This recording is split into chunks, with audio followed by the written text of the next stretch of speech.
Saudara yang kekasih dalam nama Yesus, topik firman Tuhan pada pagi hari yang indah ini yaitu tidak ada yang mustahil bagi orang yang percaya. Memang ada firman Tuhan mengatakan tidak ada yang mustahil bagi Tuhan. Tetapi nanti kita membaca dalam buku Markus pasal 9 ayat 23 yang mengatakan tidak ada yang mustahil bagi orang yang percaya. Biarlah semua kita nanti saudaraku setelah selesai firman Tuhan ini berani juga berkata tidak ada yang mustahil bagi saya yang percaya.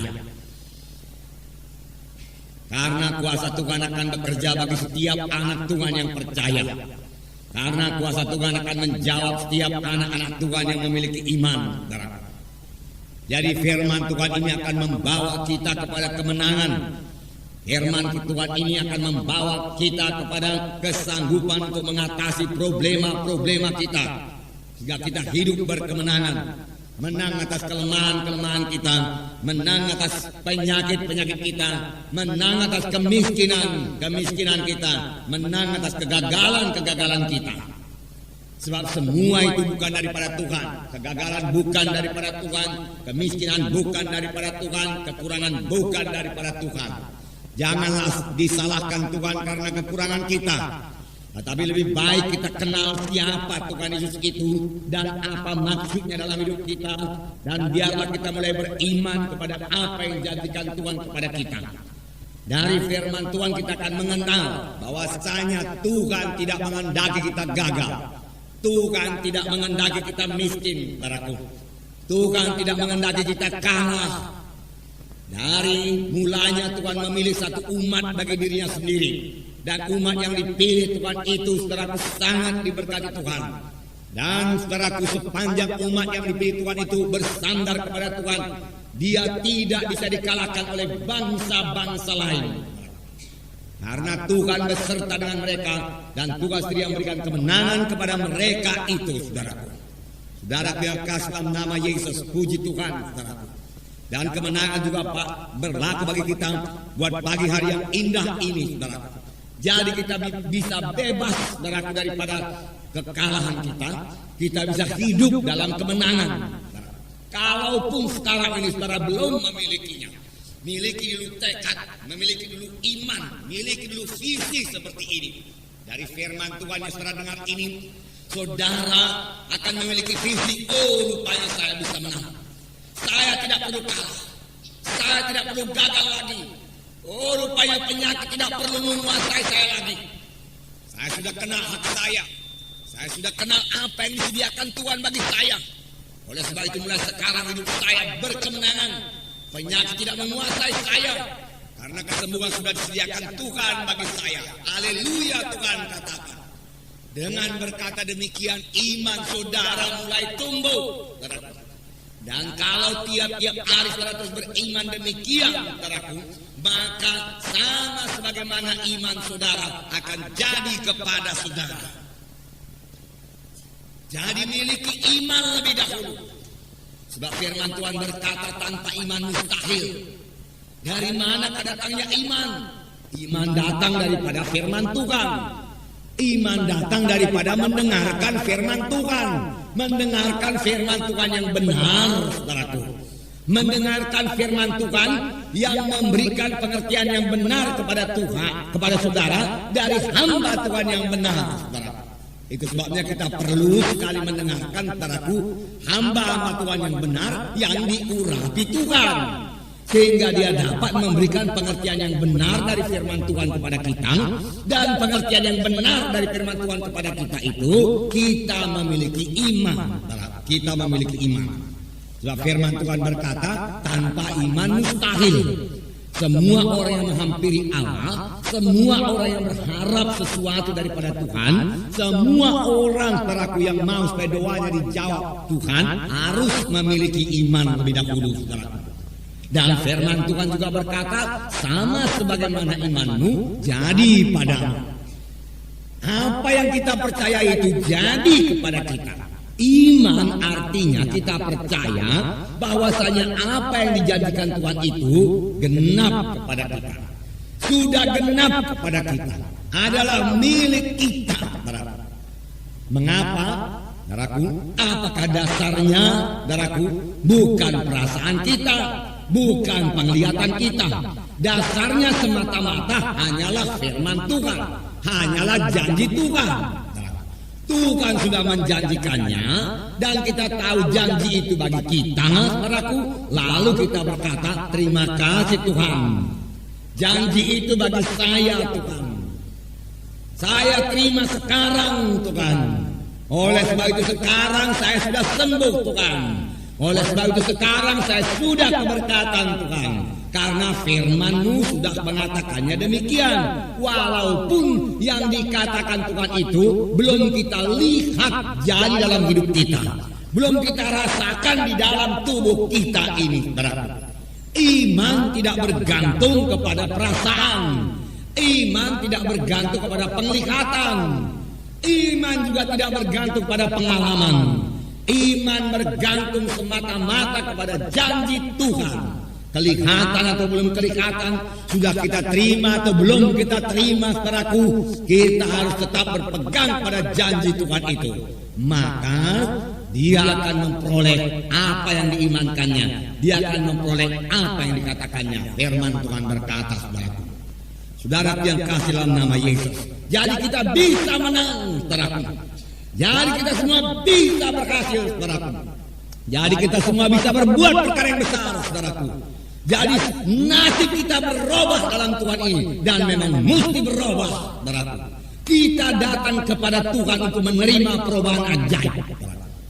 Kita datang ke gereja ini bukan untuk sekedar menerima sedikit pengertian-pengertian baru daripada firman Tuhan. Bukan yang sekedar begitu saja. Kita datang untuk diubahkan.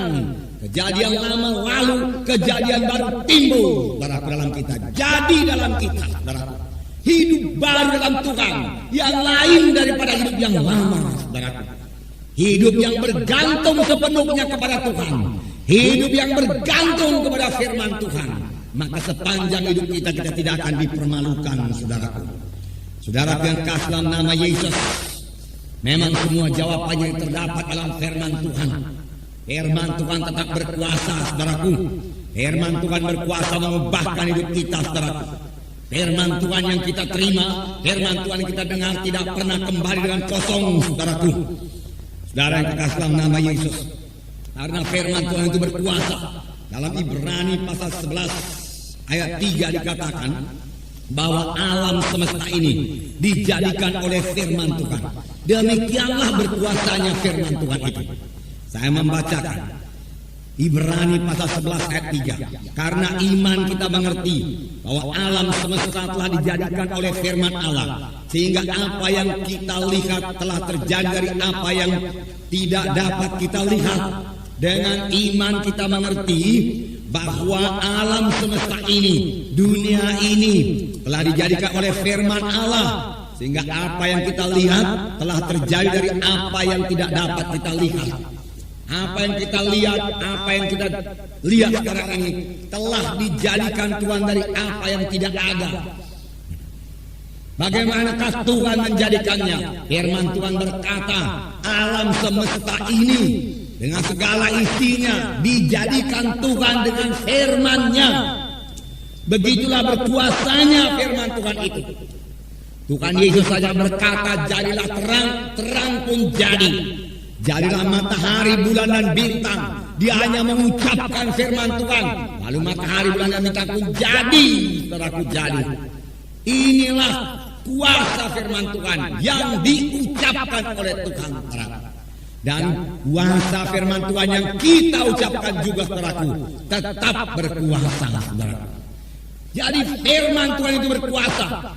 Dan Tuhan sendiri berkata, firman-Ku tidak kembali dengan kosong.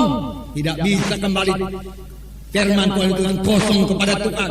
Bahkan firman Tuhan itu akan melaksanakan apa yang disuruh Tuhan. Sama sebagaimana embun turun ke bumi, membasahi bumi ini, menumbuhkan tanam-tanaman, demikian firman Tuhan berkata, saudaraku, dan menumbuhkan benih yang ditabur oleh petani-petani. Yesaya 55 ayat 10 berkata, sebab seperti hujan dan salju turun dari langit dan tidak kembali ke situ, melainkan mengairi bumi, membuatnya subur dan menumbuhkan tumbuh-tumbuhan, memberikan benih kepada penabur dan roti kepada orang yang mau makan. Demikianlah firman-Ku yang keluar dari mulut-Ku.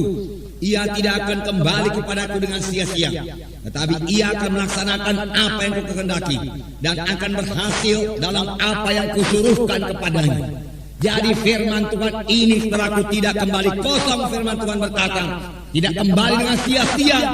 Sepanjang saudara sudah mempercayainya, firman Tuhan itu akan genap dalam hidup saudara, dan ia akan melaksanakan apa yang dikehendaki Tuhan dan akan berhasil dalam apa yang diperintahkan Tuhan dalam firman-Nya, saudaraku, sampai sekarang ini. Itu sebabnya kita bisa menikmati, saudaraku, kegenapan janji-janji Tuhan di dalam hidup kita, saudara. Puji Tuhan, saudara. Haleluya, saudara. Nah, saudara yang kasih dalam nama Yesus, bagaimana kasih firman Tuhan itu bekerja dalam hidup kita?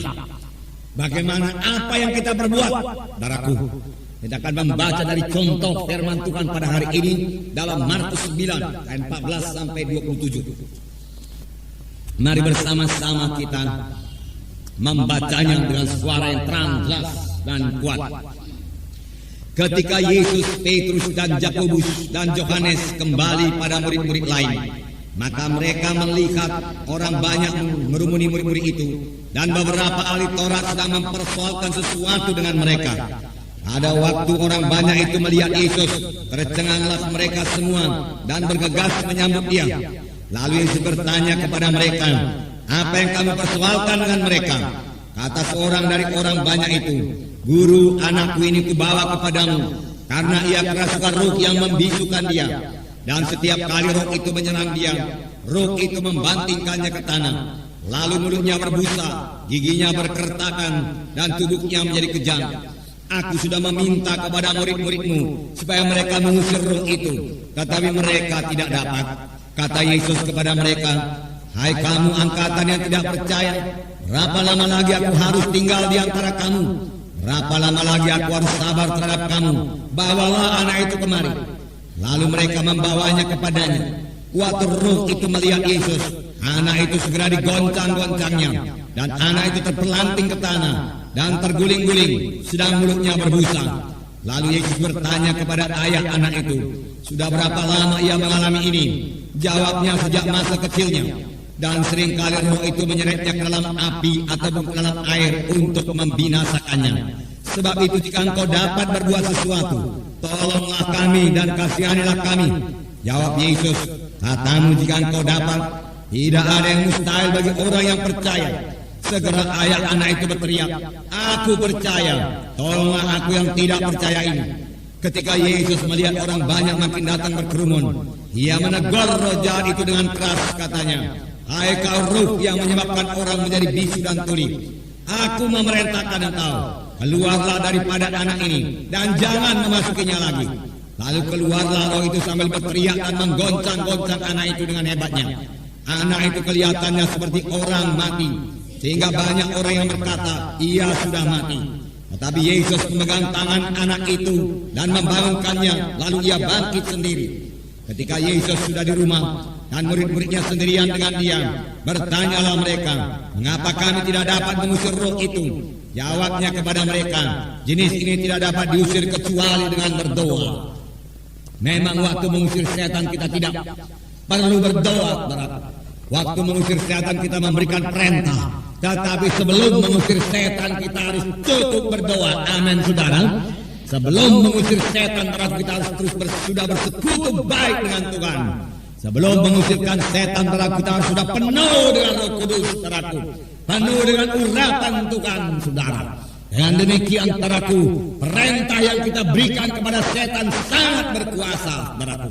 Karena kita sudah diteguhkan dalam iman kita, saudara. Jadi Tuhan juga menegur murid-muridnya, "Kamu kurang berdoa.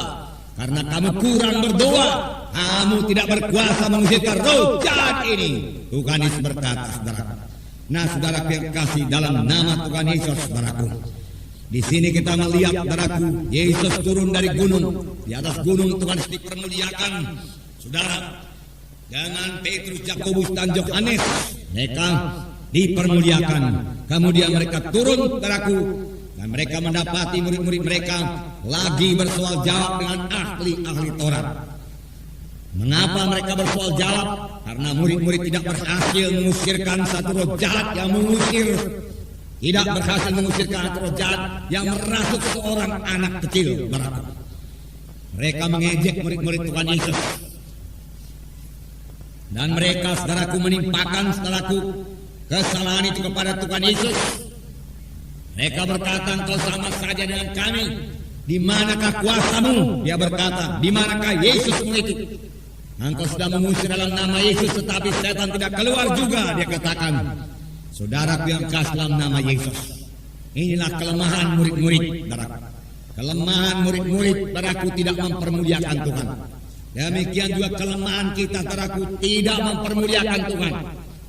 Oleh sebab itu, saudara-saudara, jangan mau lemah sebagai anak-anak Tuhan, saudaraku. Karena Tuhan sudah menyediakan kekuatan kepada kita, saudaraku. Tuhan tidak suka kita lemah, saudaraku. Lemah datang karena kurang berdoa, kurang membaca firman Tuhan, dan juga kurang melayani, saudaraku. Maka akan terjadi kelemahan kepada kita, saudara. Saudara, oleh sebab itu cukupkan doa, saudara. Jangan mau lemah dalam doa, saudara. Jangan mau kurang dalam doa, saudara. Tapi cukup berdoa, saudara. Cukup berdoa. Karena kelemahan, saudaraku, tidak mempermuliakan Tuhan. Kuat, saudaraku, badani, kuat rohani, saudara. Karena saudara berdoa. Karena saudara makan firman Tuhan tiap-tiap hari, saudaraku. Itu menyebabkan saudara kuat, saudara. Dalam berdoa itu, saudara juga diurapi Tuhan. Hindukah saudara urapan Tuhan dalam pelayanan saudara, sehingga hidup saudara berkuasa melawan dosa, berkuasa bersaksi, saudaraku. Berdoa, saudaraku. Kunci pintu kamar saudara, bersekutu dengan Tuhan. Biarlah kekuatan daripada Tuhan mengalir kepada saudara, sehingga saudara bisa bersaksi dengan berkemenangan, sehingga saudara bisa melayani dengan berkemenangan dan berkuasa, saudaraku. Jadi saudaraku, jangan lemah, karena kelemahan saudaraku tidak mempermuliakan Tuhan, saudara. Berdoa, saudara berdoa, maka urapan Tuhan, saudaraku, akan bekerja dalam hidup saudara. Urapan itu akan menyanggupkan saudara untuk bersaksi, sehingga saudara memberikan doa kepada Tuhan.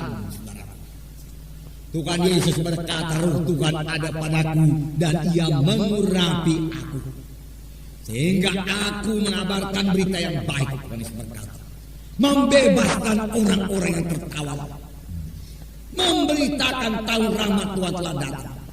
Dengan apakah Tuhan melaksanakannya? Dengan urapan Roh Kudus yang ada padanya. Kita juga bisa memperoleh urapan Roh Kudus yang sama jikalau kita mau berdoa. Yang saya maksudkan tentunya bukan doa 5 menit, bukan doa 10 menit, tapi minimum doa 1 jam dalam kamar saudara, di mana hadirat Tuhan memenuhkan saudara, di mana saudara penuh dengan Roh Kudus, saudara. Di mana saudara berkata-kata dengan bahasa roh kepada Tuhan, saudaraku. Inilah yang sangat ditakuti oleh setan, saudaraku. Karena setelah selesai berdoa itu saudara dapat keluar dengan berkuasa, saudaraku. Saudara bersaksi dengan berkuasa, saudara. Sangat tidak disukai oleh setan. Oleh sebab itu setan sangat berusaha supaya setiap anak-anak Tuhan jangan sampai berdoa 1 jam. Dia akan memberikan banyak alasan, banyak gangguan padaku, supaya anak-anak Tuhan jangan sampai bisa berdoa 1 jam 1 hari, saudaraku. Karena doa 1 jam per hari sangat memberkati anak Tuhan tersebut. Karena doa 1 jam per hari itu, saudaraku, akan membawa kemenangan kepada anak Tuhan tersebut. Karena doa 1 jam per hari itu akan mengusirkan semua kelemahan-kelemahan dari anak-anak Tuhan tersebut. Haleluya, saudara. Oleh sebab itu tangkal diri saudara, disiplin diri saudara. Tuhan pasti menemui saudara di kala saudara berdoa. Bahkan kalau saudara berdoa pada waktu yang tertentu tiap-tiap hari, tempat yang tertentu tiap-tiap hari, yakinlah saudara, pada saat saudara mulai berdoa di tempat itu, Tuhan sudah menunggu saudara di tempat itu. Haleluya saudara, untuk memberkati saudara. Karena Tuhan tahu jam sekian-sekian anakku akan datang ke tempat ini. Dan dia akan berdoa di sini 1 jam. Aku tunggu dia di sini. Haleluya saudara. Jangan kecewakan Tuhan, saudara. Jangan kecewakan Tuhan. Nah, saudara akan penuh dengan Roh Kudus. Saudara akan berbahasa roh. Dan Tuhan akan mengkuatkan iman saudara pada waktu saudara berbahasa roh. Tuhan akan menerangkan banyak perkara kepada saudara pada waktu saudara berbahasa roh. Saudara, kadang-kadang lebih dari 1 jam.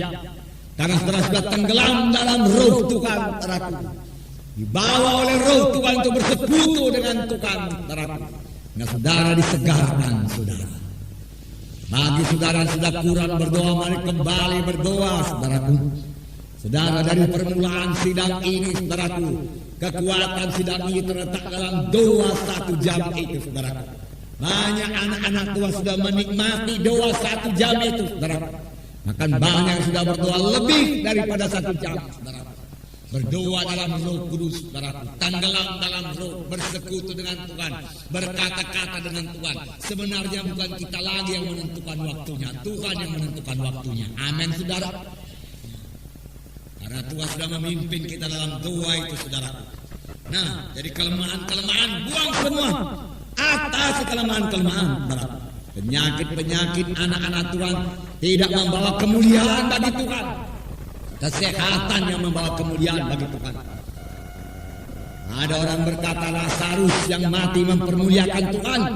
Bukan, saudara. Lazarus yang mati sama sekali tidak mempermuliakan Tuhan. Yang mempermuliakan Tuhan yaitu Lazarus yang bangkit dari kematian. Amin, saudara. Kesembuhan kita akan membawa kemuliaan bagi Tuhan. Kesehatan kita membawa kemuliaan bagi Tuhan. Saudaraku, kalau penyakit datang, tolak dia. Saudara, dalam nama Yesus, biarlah pikiran kita rohani, sehingga kita sadar bahwasanya penyakit itu bukan satu hal yang biasa kepada anak-anak Tuhan. Saudara, penyakit itu satu barang luks, saudaraku, yang gak perlu dibeli oleh anak-anak Tuhan. Mahal harganya, saudara. Kita pakai barang-barang biasa saja, itu barang mewah itu penyakit itu, saudara. Mahal harganya, menghabiskan uang saudara, beli obat dan lain sebagainya, terlebih membuat saudara menderita. Saudara, apalagi Tuhan sudah memberikan persediaan bagi kita, supaya kita tidak perlu sakit, saudaraku.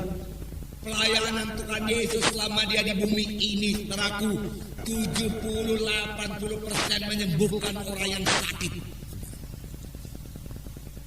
Di kemana-mana saja Tuhan berjalan, Tuhan menyembuhkan orang sakit. Kemudian firman Tuhan berkata dalam buku Roma, roh Tuhan yang tinggal dalam kita ini akan menghidupkan tubuh-tubuh yang fana ini. Roh Tuhan akan menghidupkan tubuh-tubuh kita yang fana. Roh Tuhan akan membuat semua anggota tubuh kita berfungsi dengan baik.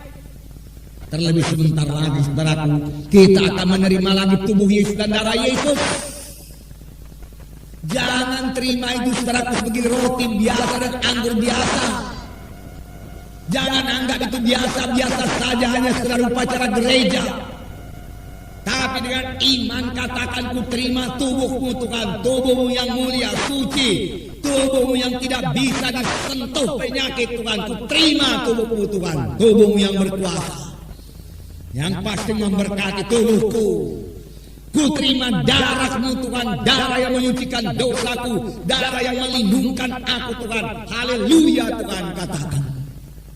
Darah Yesus melindungi kita, saudaraku. Saya percaya penuh, saudaraku, bahwasanya penyakit kanker dan tumor, saudaraku, tidak bisa menempel bagi anak-anak Tuhan yang mengetahui haknya dan kedudukannya di dalam Tuhan Yesus, saudaraku. Mengapa gerangan, saudaraku, penyakit seperti itu, pembunuh seperti itu bisa menempel pada kita, saudaraku? Itu penyakit najis dari setan itu, saudaraku, bukan dari Tuhan, saudaraku. Tuhan tidak ada persediaan kanker tumor di sorga saudaraku untuk diberikan kepada anak-anaknya. Saudaraku tidak, saudaraku. Walau anak-anaknya tidak patuh, saudaraku. Tuhan tidak juga memberikan kanker. Tapi karena anak-anaknya jauh daripada Tuhan, saudaraku tidak patuh atau memberontak kepada Tuhan, di situ bisa terbuka pintu kepada setan. Saudaraku, untuk saudaraku menggocok anak-anak Tuhan tersebut. Tetapi bukan Tuhan yang memberikan kanker tumor itu, saudaraku. Saudara, semua pun orang seharusnya mengerti ini, saudara. Saudara, nanti di sorga nggak ada lagi penyakit itu, saudara. Di sini pun tidak perlu ada. Lawan dalam nama Yesus. Bahkan sebelum jadi kepada saudara katakan dalam nama Yesus, kanker tumor itu tidak ada hak menjamah saya. Pergi saja jauh-jauh dalam nama Yesus. Haleluya, saudara. Sebab kanker tumor tidak mempermuliakan Tuhan, saudara. Merusak tubuh kita ini. Kita perlu tubuh ini, saudara. Untuk apa perlu tubuh ini? Saudara berkata hanya tubuh, memang tubuh. Karena Benyamin yang sebenarnya bukan tubuh ini. Benyamin yang sebenarnya di dalam roh dia. Demikian juga saudara. Pada waktu Benyamin nanti dipanggil Tuhan, saudaraku, yang dipanggil Tuhan bukan tubuh saya. Itu belakangan menyusul. Ya. Roh saya yang ke sorga, saudara. Roh saudara yang ke sorga, saudara. Namun saya masih membutuhkan tubuh saya ini, saudara. Saudara, untuk melayani Tuhan seperti ini, untuk mengadakan KKR, untuk membangun gereja-gereja, untuk mengerjakan pekerjaan Tuhan, saudara. Demikian juga dengan saudara. Dan Tuhan juga berkata, permuliakan Tuhan dengan tubuhmu. Sebenarnya Tuhan berkata, permuliakan Tuhan dengan tubuhmu yang sehat, yang baik, yang diberkati Tuhan, saudara. Yang kuat, haleluya, saudara. Semua itu milik kita. Biarlah ini menjadi iman bagi saudara. Kalau saudara sakit, saudara mulai punya iman. Oh, rupanya penyakit ini bukan daripada Tuhan. Aku bisa sembuh dalam nama Yesus. Aku harus terus berdoa kepada Tuhan, niscaya kesembuhan jadi milikku. Dan setelah aku sembuh, sekarang pun aku sudah sembuh karena iman itu adalah sekarang aku akan melayani Tuhan. Aku akan mempermuliakan Tuhan dengan tubuhku juga.